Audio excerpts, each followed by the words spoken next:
estate. So gentlemen, thank you so much. Lovely to have you here. And again, we have an action-packed half hour, so we have lots to talk about. And again, we'll have lots of people to talk to any minute now, I can promise you. David, let me kick off with you, if I may. And when we look at, technology-based urban planning for the most part here, decisions have to take into account people's well-being.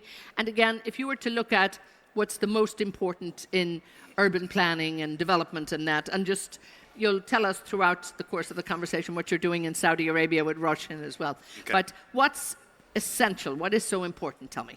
All right, well, thank you. Good afternoon, everybody. Thank you for being here. You probably picked up the fact I work as an expat, I work in Saudi. Saudi is my home. We've heard a lot about Saudi in the past day and a half in relation to the significance of that market and the impact on the world at the moment. So I'm privileged to be the group CEO of one of the biggest real estate companies in the kingdom. We're funded by the Public Investment Fund, but we're also a private real estate organization. We are building on a scale which is almost impossible to imagine. And I struggle sometimes, even being in the business, to imagine the scale of what we're doing. I'll give you some stats. So we're developing 400,000 homes at the moment. We're developing tens of millions of square meters of, not square feet, square meters of commercial space, retail space. I've got 1,000 schools to develop in the next 7 years, 1,000 mosques. We're involved in airports, urban regeneration, power, highways, sewage treatment, the lot. So I think, that's a big ambition. And in many ways, and I'm going to, in many ways, just bring it back to the basics. Building things is not the difficult part. I think the real challenge that we have is a kingdom which is going through fundamental change at the moment. It's about how you actually create a place where people want to live. This is about humanizing real estate. Now, real estate becomes an enabler for that. But I think actually, fundamentally, we all live in different parts of the world, and we call our home our community. We know our neighbors, and we maybe play sports and socialize, children go to school. That becomes really, really important. And we've got to create all that, because the transformation that Saudi is going through at the moment, it doesn't really have that infrastructure. It doesn't have that permeability in the way that other cities have. And just walking around Hong Kong, and I've not been back here since when I used to fly into Kai Tak. It's that long ago when I was here last time. So, but the quality of the infrastructure and public realm is really strong. So that's one of the challenges that I think we've got to do. And we'll talk a lot more about that. But it's lovely to hear real estate people say they're putting people at the heart of this. We really like it, because most of the time it's like, let's build those buildings and get that money in. So we're pleased. We're gonna keep you sweet. Majid, talk to me. When we look at, Neom, in terms of look at the futuristic city that's being built, it's still going to be community-led. It'll be all about connectivity, mobility, sustainability. Do we really need to be looking at all of these things together? Or maybe like in the past, we just looked at them separately. Perhaps that's what was wrong. Talk to me about, the big investment that Neom is and the investment fund that, you have for Neom. Fantastic. Thanks, Eithne, and wonderful to be here, part of the FII event. Thanks for having us. I think one of the key things that we need to think about is, why is Neom so relevant? Why is it so important? And that is because of the issues that we are facing with existing urban sprawls of cities.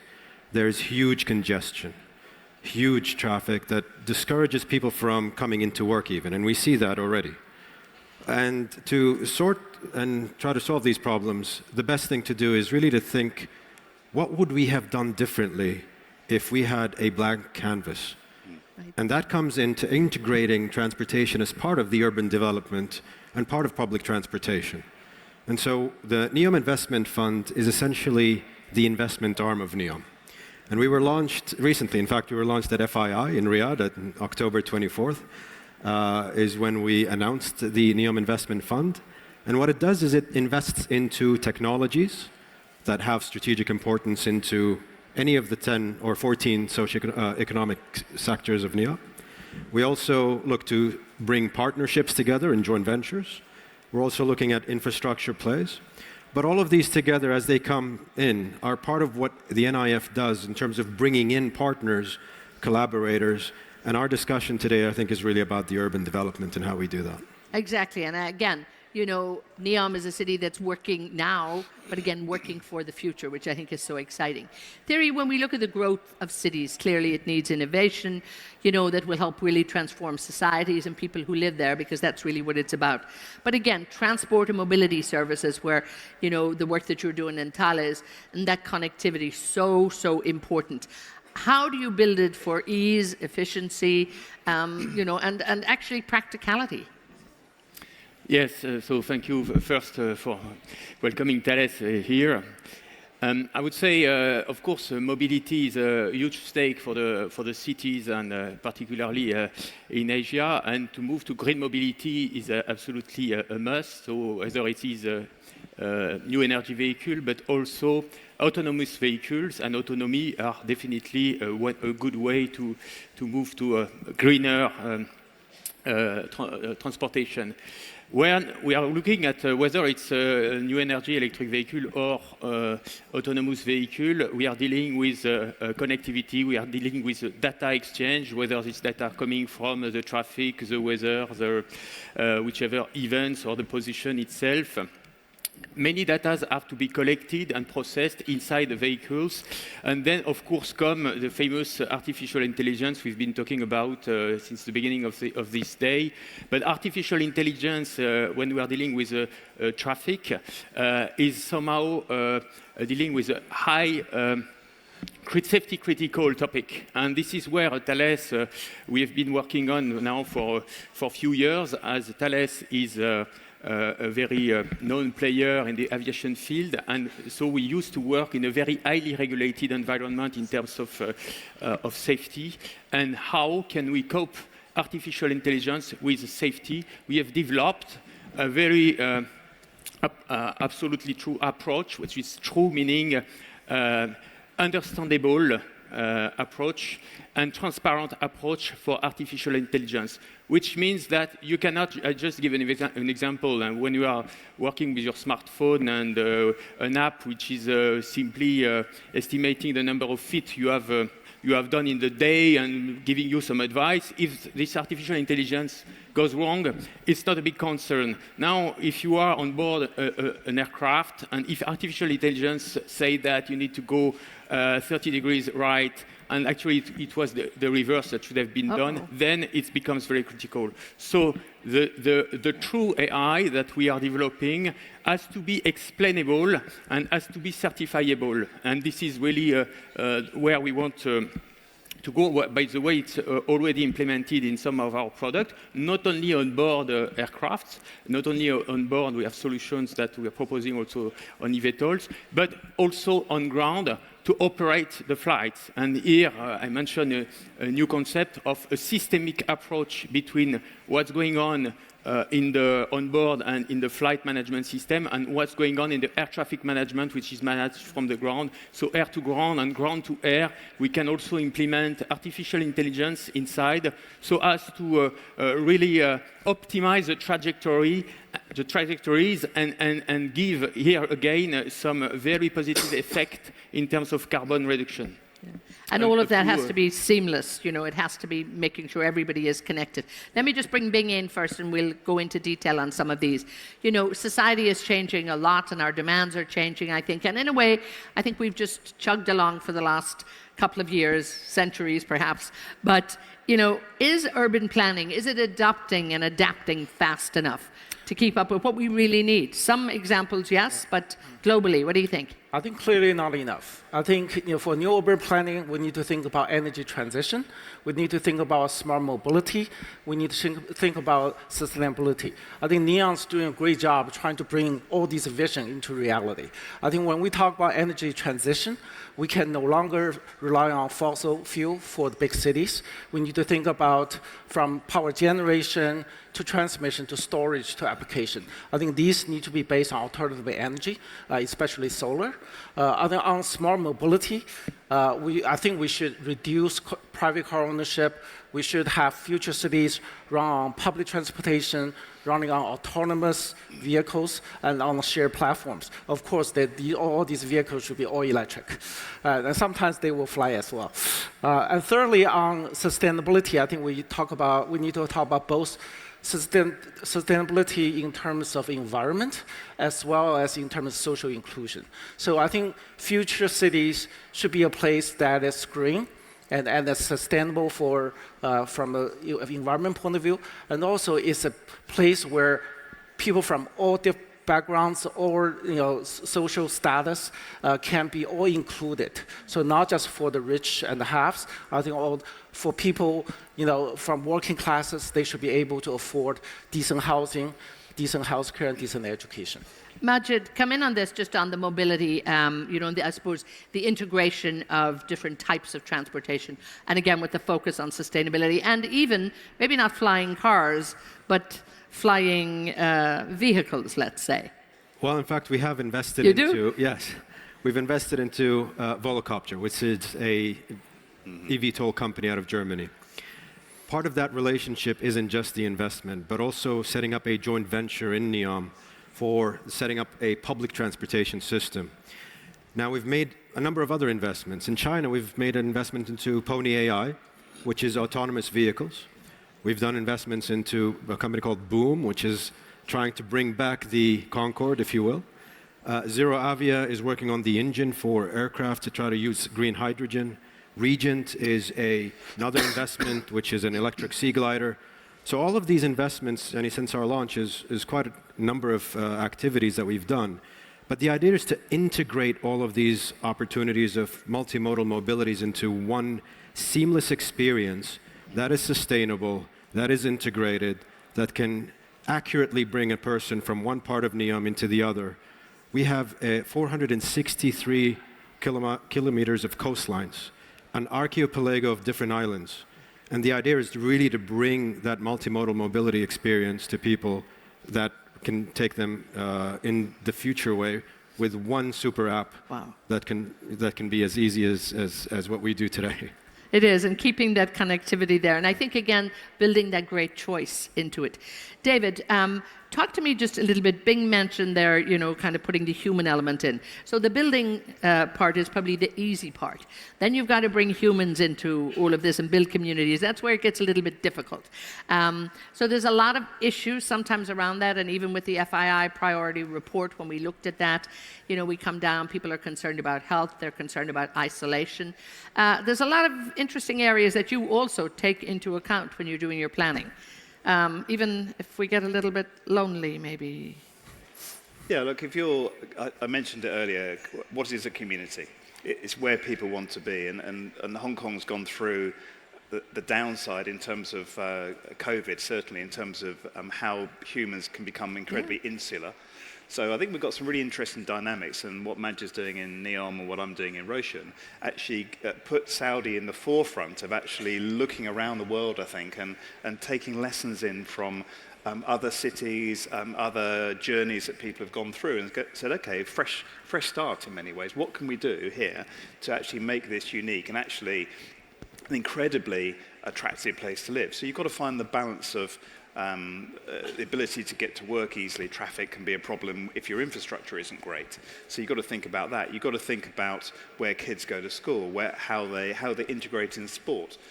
Saudi as a country has been very conservative for a generation now, really, and that with a very youthful population wanting to be out and about, socializing in a way that perhaps their parents didn't do. There's this real drive and enthusiasm, and unless we get the real estate right, it will never support that ambition. And the ambition coming from the top is super clear in terms of what is aspired within Saudi. And then I think we have a big obligation to get this right on behalf of the country, because real estate is an industry that takes so long to create. In other words, you've got to design something, you've got to procure it, you've got to build it. It takes years, even if you're super quick. And often the risk of that is that what you finally, when you open the doors, it actually doesn't suit the market anymore. The market's moved on. So we're trying to think about new technology. We're trying to think about new ways that people might want to work. I think the final point, so I don't hog the limelight, is that I see a really interesting dynamic. So if you look at established cities and you talk about office space, and people, my generation, have spent their careers going to an office every day, commuting in different cities, wherever you are in the world, and that's become part of the DNA. And then the younger generation are looking much more about remote working. Now, that works in some ways, but I also, for my kids' age group, which are now in their 30s, but younger kids, so 20 to 30, that there's a real need to interact with humans. And this isolation is something. So you can kind of think, okay, work from home, not a problem. But in reality, people need to interact with other people. In many ways, it's the older generation, my generation, who can actually work effectively remotely, more effectively, because we have some experience to fall back on. But if you're in the beginning of your career, you need human interaction. So how real estate helps human interaction becomes a key, I think. And Majid, even you have sort of a theory on this too, in terms of just the connectivity that will actually play out in terms of how we travel and how we move. And again, not feeling so isolated sitting on your metro or whatever. Again, it's all about really making that connectivity work for people. I think that's a very important point, Eithne. And I think, Annie, when we take a look at the macro trends, you have a upcoming generation that is glued to their screens.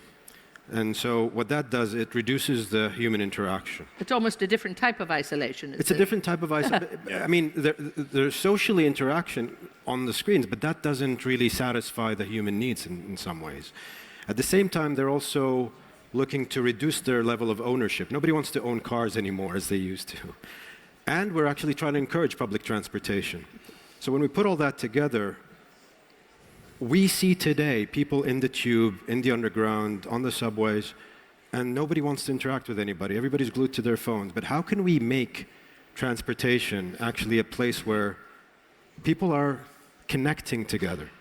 And you can think about it. And so we're investing into these features also that anybody who's got like-minded individuals in the same carriage, for example, or, you went to school with my brother. You can find that out immediately, and it prompts you to whether you're interested to engage with that person or not. So you're trying to encourage people to Maybe you'll be putting it on the metro off mode, You like could. the airplane off mode, going, I just want to sit here and be quiet. And now Majid is in the other carriage, and I have to go talk to him. No, but I see what you're saying. It's the possibility of just... I think people just need a little bit of a nudge to kind of get together. But I think that really brings up the issue that was brought up today on the statistic that, isolation, 38% of the stats identify isolation being a major problem in the world. And, we're not just trying to solve for mobility piece, but really it is the interconnectivity that happens at the human level in addition to transportation. Today, people want to stay home and work from home. They want their food delivered. They're discouraged to go and want to stay in traffic. That paradigm shift needs to change. We need to bring back the human factor as part of the urban development and part of transportation.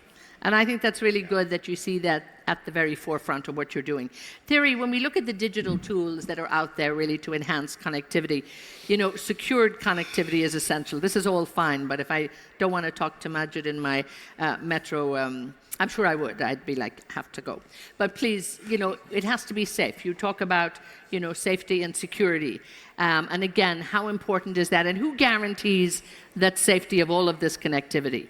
Private companies or the government? Whose job is it?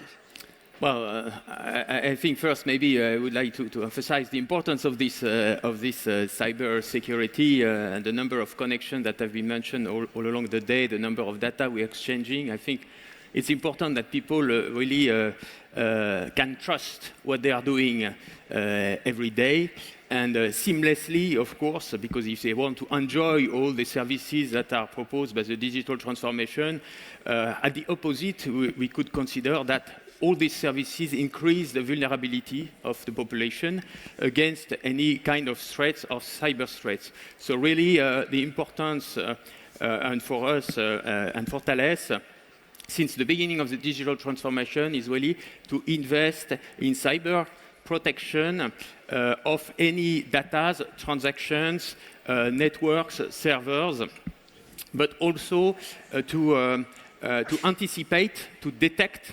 the events that could occur, and in that case, to embark also some artificial intelligence to proper anticipate and detect what could happen in terms of cyber threat. And we have today a coverage of all the planet, 24/7, to really overview what's going on the network. So yes, the question you raise is about now how to regulate that. So of course there are already some regulation. I mentioned the safety critical systems, of course, are under very particular specific regulations, but governments and let's say whichever is security critical within governments or agencies are also regulated. But not everything is regulated, and I think the enterprise has also, and the private companies has also to anticipate and to embed in their own conception cyber, what we call the cyber design inside the product that we are delivering. That's what we are doing, and also to anticipate the future, because most of the time the regulations comes after the innovation, and that's the problem. So we are innovators as a private company, so we need also to anticipate the threats created by this innovation. And for example, we are already working within Thales on the cyber threats which would come from quantum computers. Bing, when you look at connectivity, you know, in motor vehicles and that, perhaps you can pick up on that. But another area, and you just mentioned it, affordability. You know, you look around the world and you look at EV penetration, it's not huge by any means, and probably in the Western world it's probably still very expensive. Certainly in China, I think we're coming up with reasonably priced cars that people will want. But, you know, it really has to be something that rises across the world almost at the same time. Again, how do you build affordability into that, and how important is it? No, I think it's very, very important. I think the development EV in China has increased affordability of cars in China dramatically. Even to the extent I think the Europeans are really scared. So they are starting an anti-dumping investigation of China EV cars into Europe. But the reality is because Chinese can make them so cheaply. So they are not selling below cost. They are selling above cost. You know, Chinese EVs are making much better margins in Europe compared to domestic China. So this is the reality. So I think the fact that China has the most developed value chain, we have the most skilled labor force, I think that's because made EVs more affordable not only in China but also globally. David, let me come back to this concept of affordability, and our session is called Rebuilding Societies, you know, and what Urbantech can do on that. But, you know, when we think of a lot of the new plans that are in place, they often come with a big price tag. So as a developer, particularly in Saudi, with some, you know, very new and very wonderful looking projects in the works, I've seen them. How can you fit in, I suppose, all members of society, or as many as you can within that? Do you think about that? We do actively think about that. So we are an open market price real estate developer. We have to make a margin to pay back our investor behind us, and also help with our credit lines as well. So that's important. But the scale of what we're doing enables us the luxury. It shouldn't really be a luxury, but enables us the ability to help provide more affordable homes. And when you talk about a community should be made up of different income lines, different affordability challenges, and you don't want to create ghettos of low-cost homes, equally ghettos of luxury homes as well. I like that, ghettos of luxury homes, God forbid. You want some blend.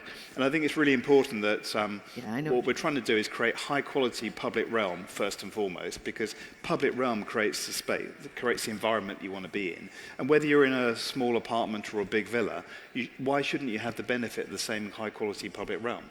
So we're able to do that because we do that because we're doing such a big scale of activity. It gives us the ability to create some headroom, if you like, where we can give discounts to those who are more needy. And what do I mean by that? So we have the ability, people on lower incomes, proven lower incomes, and also either disabilities or other needy causes which we have identified. And the UK and places have done things like that. We'll give these nurses, guys, teachers. yes, exactly. And we'll give these guys discounts in terms of buying into the property. Now there is a caveat. Life is caveat driven. So the caveat is you can't sell it quickly, because otherwise people will profiteer from that. So we're doing it for all the right social reasons, and we can do that, but still maintain a profitable organization. So this becomes really key. You see it around the world in London, I don't know what happens in Hong Kong. So you have shared ownership, you have discounted product. This is just a different way of doing it. Whether Saudi's ready for a shared ownership structure is something we're debating at the moment. In terms of people who like having 100% control of the land title rather than part of it. So let's see. But I do think you'll find, and Majid will of course support this. The Saudi mind is very open these days. It is, looking at different areas, different ways of living. For both of us, in terms of what we're doing, you have a leadership which will enable legislation to change to help us, and that's quite unique on the planet, I think, really. Majid, come back to, because a lot of your investment, to where it's focused in terms of really moving this. The link, I suppose, between mobility and, the wider society. And the fact you look at Saudi, you look at the big cities in Saudi right now. Traffic's still a little problem in Riyadh, let's say. But again, how do we really look at that and really address it, with the human at the very heart of it? There's a number of cities around the world where you have major congestion. The traditional way that we've seen municipalities and cities try to work with it is increase congestion tax. Philippines, Manila, not too far away from here, certain license plates can only come in during certain times of the week. Even London, only certain even cars. London, exactly. People buy too. Yes. So it becomes expensive, it becomes prohibitive. Some of these solutions are not there, but these are legislative type of solutions that come in. When we think of tech and how tech can come into that, a lot of the congestion, for example, I'll speak about Riyadh, is about delivery, so supply chain. Mm-hmm. How can drones really be equipped in a way that can have and take a heavier payload and make those deliveries, for example, reducing the congestion on the ground? How can, when we sit, and I've seen this in traffic, you sit stuck in traffic, but if you elevate your eyes and you say, there's so much room up there for us to move on a different plane that's not being utilized. If we were to put a lot of the effort and investments, a country like China, for example, saying this is a solution that we need, this is a problem that we need to solve, and it is imperative that we do it, then you'll see a lot of funding, a lot of regulations, certifications moving faster, investments going into that can really solve some of these problems for existing cities. Now, hopefully that's not the case for Neom, because at the outset we're trying to sort out this problem. And that's what's exciting, having that sort of blank sheet, which Neom is. Precisely. Because when you think about that, I think the work that's going on there, and it will work, there might be a few hiccups along the way, but there will be a great project at the end. That is the promise. The lessons learned to the rest of the world will be fabulous. Neom is meant to be a living lab. We're willing to take those types of risks. Yeah. And with those risks, if we're able to prove that out, that could be a demonstration for other places to sprawl. No, and that I think is so exciting. Thierry, again, everything comes down to building sustainability into everything we do, transformation in terms of mobility, autonomous solutions, transforming greener. But is everything right now being focused with sustainability at the heart of it, do you think?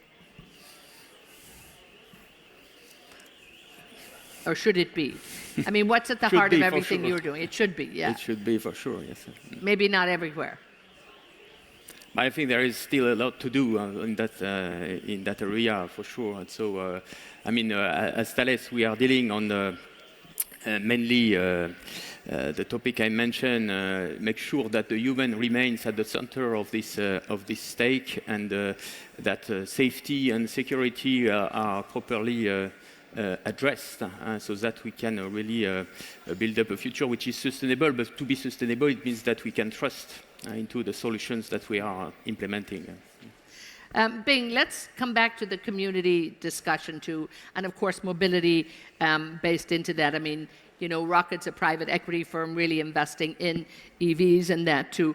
But, we see different projects here happening in Saudi Arabia, very different projects possibly happening in China. And culturally, do we live in wider communities, in taller communities? What works? Do we really have to think differently in different cities?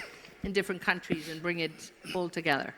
Yeah, I think clearly different cities have different characteristics, different history, and different culture.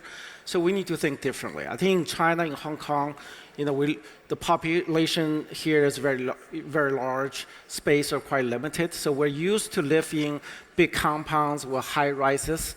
But with that, as David pointed out, I think we need to have common areas for all people. Right? Whether it's playgrounds for kids, clubhouses for adults, and schools and nurseries. So this is how we bring people together. So people have this sense of community. So you're just not total strangers. So when you take your kids to the playground, you run into other parents, you commute to work, you might see your people, your fellows from your same building. I think this is how we build communities. In China, there's an old saying that says, a far away relative is not as helpful as a nearby neighbor. So that's very, very true. So I think that's the spirit in the Chinese culture. I think that's probably something we can bring to other regions as well. And probably we have to bring that back, because sometimes I think it's disappeared a little bit. We're going to have to wrap this up. Stay with you for a moment. And if there's one, I suppose, call to action or something we can do right now to make sure that we're all headed to the goal at the end, which will be more community living, better sustainability, and just more functional mobility for everybody. What would your call to action be? I think clearly climate. I think that's one of our FII priorities. I think we only live on one Earth. Although Elon Musk is trying to immigrate us to the Mars, I'm not sure how many people want to go. Maybe he should go. So climate challenges, we face as a global citizen. I think that's clearly something we should address today. Thierry, again, that sort of call for action that needs to be done that business and government and everybody can do. Yeah. So I would say let's make sure that the human remain at the center of this transformation and make sure that we are building a trustable and trustworthy future with addressing properly, of course, the green and sustainability transformation, but at the same time, proper security and safety for the population. Majid, we look at the Neom Investment Fund. What are you going to be looking for out there, and what do we all need to bring together when we bring to the very heart of the work that we're doing with you and everybody else? I think one thing, Richard this morning at YAS mentioned it, which he said one of the things that he's going to be unforgiving about is collaboration. And collaboration through the investor community, the startup community, the government on certifications. That all really needs to come together if we're really going to be able to deliver on a much easier transportation environment within existing cities. You're so right, and I think for once, that concept of urban planning, it's probably been connected, but well, not necessarily. I think, we look back in maybe Western Europe days where you had to go to this department, and get things stamped here and there. It's that connectivity that needs to really happen, and digitally, and technology can enable that. David, I'm leaving you with the last word, which is always the great one that inspires everybody here to get up and take action. I think for me, so Majid and I live in a country which has got amazing leadership, real clarity of thought. The ambition is amazing in terms of that transformation journey that's being looked at. I think the biggest challenge that we have living in the country, and is coming rapidly around the corner, is our supply chain. Because you can have amazing ideas, amazing vision, but if you cannot find the right people from around the globe to help you, be it people skills, products, tech, knowledge, construction materials, whatever it may be, you're going to slow down.